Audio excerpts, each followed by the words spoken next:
Rimbun dan segar, begitulah kesan pertama memasuki kedai teh di Palembang ini, dengan suguhan tanaman-tanaman hias yang berjajar di depan dan sekelilingnya, membuat kedai teh ini menjadi tempat yang asri.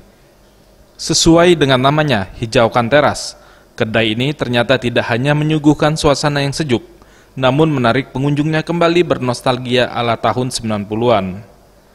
Rahman, pemilik kedai teh Hijaukan Teras, mengatakan konsep kedainya yakni mengenang rumah nenek dan mengusung suasana zaman dahulu dengan tanaman rimbun hingga suguhan teh.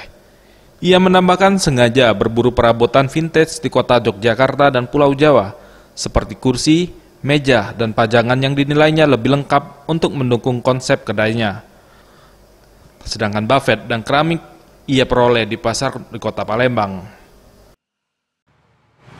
Konsep awalnya itu adalah bagaimana kita mengembalikan memori waktu kita kecil.